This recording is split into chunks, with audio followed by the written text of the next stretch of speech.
ধন্যবাদ আপনাদেরকে এবং সকল প্রশংসা আল্লাহ তাআলার। আমি ধন্যবাদ জানাই বাংলাদেশ জাতীয়তাবাদী দল এবং দলের চেয়ারম্যান মাননীয় প্রধানমন্ত্রী জনাব তারেক রহমানকে আমাকে এই জাতীয় সংসদে একজন রিপ্রেজেন্টেটিভ হিসেবে যোগ্য মনে করার জন্য। আমি পার্টিকেও জানিয়েছি যে আমি কাজ করতে চাই তরুণদের জন্য, তারুণ্যের উৎকর্ষতা এবং শিক্ষা, এনভায়রনমেন্টাল সাস্টেইনেবিলিটি এবং টেকনোলজির মাধ্যমে যে তারুণ্যের উৎকর্ষতা সেটির জন্য আমি কাজ করতে চাই। এছাড়া একজন নারী রাজনৈতিক কর্মী হিসেবে আমি কাজ করতে চাই অবশ্যই নারীদের জন্য কাজ করা আমার প্রায়োরিটি থাকবে।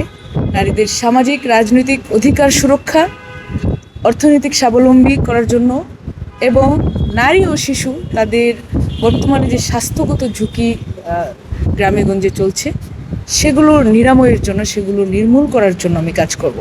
জি, ধন্যবাদ আপনাদের। সেটাই বলেছি যে নারীদের সামাজিক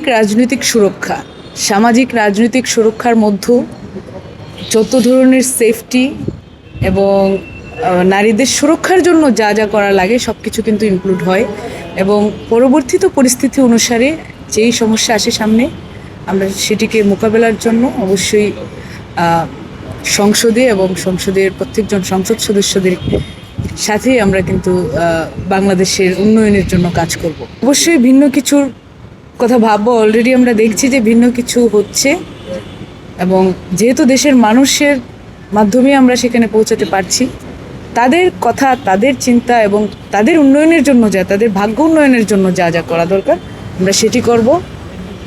এছাড়া মানুষের কথা বাদে, মানুষের ভাগ্য উন্নয়ন বাদে আসলে সংসদের কোনো কাজ নেই, আমি সেটি করব। ধন্যবাদ আপনাদের। Thank you. আজকে যেতে হচ্ছে, ধন্যবাদ।